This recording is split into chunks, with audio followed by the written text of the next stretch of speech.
Welcome friends, in this lecture we're going to create a new project and do some setup work.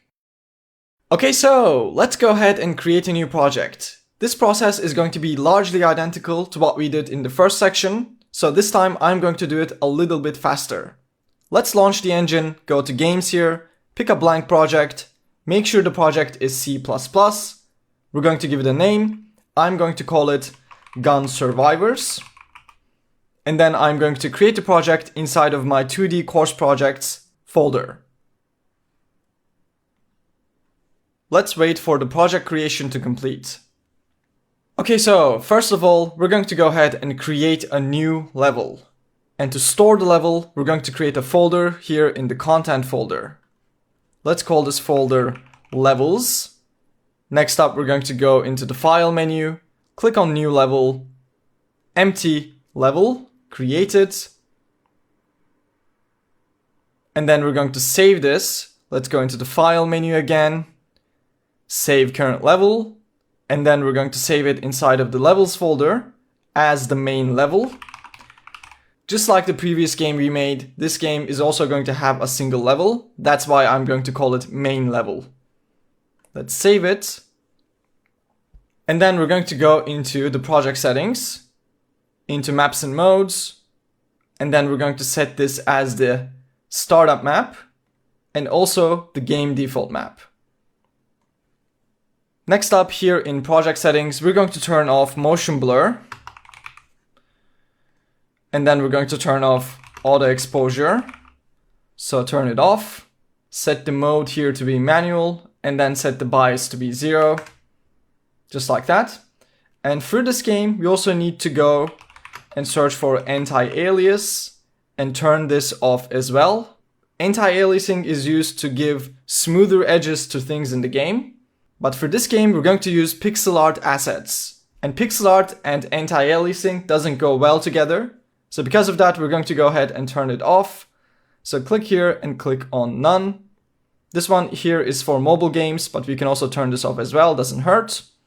So those are going to be the initial project settings that we're going to configure. Great. Next up, we're going to import some assets. So here in the content folder, right click and create a folder called assets. Inside of this folder, we're going to create more folders. So we're going to create one for sounds, another one for textures, one for sprites. We're also going to create one for flipbooks, because in this section, for the first time, we're going to start using flipbooks. For the assets, check the description or the resources section of this lecture. There's a file called gunsurvivorsassets.zip. Download this, unzip it. Inside of this file, inside of this folder, you're going to have two different folders, textures and sounds. So let's go ahead and import these.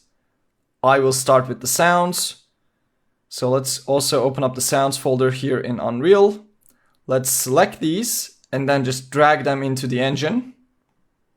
Just like that. We have two sounds that we're going to use. One called death. This will be used when an enemy dies.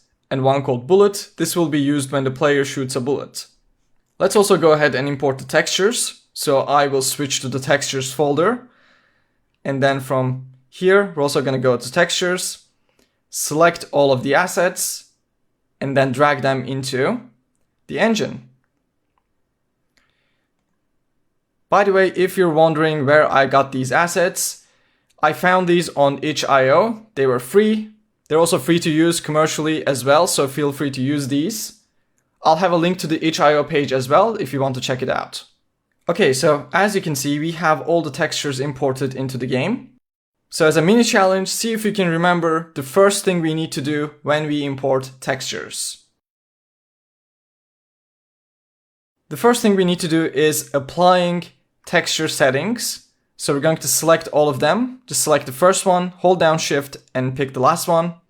Right click, go to Sprite Actions and click on Apply Paper 2D Texture Settings. And this is going to configure the settings for all of the textures to be used with Paper 2D. And then we can just save them, Ctrl S. Let's take a look at one of these. I'm going to open up this bullet. dock it in and zoom in. And as you can see, you can clearly see the pixels in this image. That's why it's called pixel art. It's very low resolution, and each pixel is placed with intent. That's basically the explanation of pixel art. So for these assets, we don't need to change the filter settings.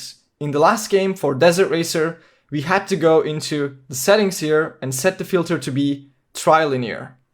That's because the assets we used for Desert Racer were not pixel art. Since these are pixel art, we don't need to do anything extra. The default filter setting, which is nearest, should be fine, and it's actually what we want. You can try setting this to be trilinear, for example, and as you can see, it looks horrible because the filter is making everything smooth. But we don't want any of that. We want every pixel to be, the way it is, just like this. Okay. So those are the assets that we're going to use in the game. I'm not going to create sprites from them just yet. We'll do that in upcoming lectures. For this one, before we end, we're going to go into Visual Studio, which opened up right here when we created the project. We're going to go to the games here, open up Gun Survivors. We have the source code here. We're going to open up this folder again, and in here we have our code. We're going to click on the build.cs file. And in here, to the public dependency module names, we have to include Paper2D and enhanced input. So let's go ahead and put a comma here, create a new sprite, create a new string, not a sprite. And the first one is going to be Paper2D. And the second one is going to be enhanced input, just like that. We can save it. We don't need to rebuild the project just yet. We'll do that in an upcoming lecture anyways. And with that, that's going to be all we're going to do in this lecture. It wasn't very exciting. We basically created a new project, did some configuration in the project settings. We imported the assets that we're going to use in the game. And we also created a new empty map and saved it inside of our file system. All of this stuff should be very familiar for you from the last section. The repetition here is very good because it's going to make you memorize the process.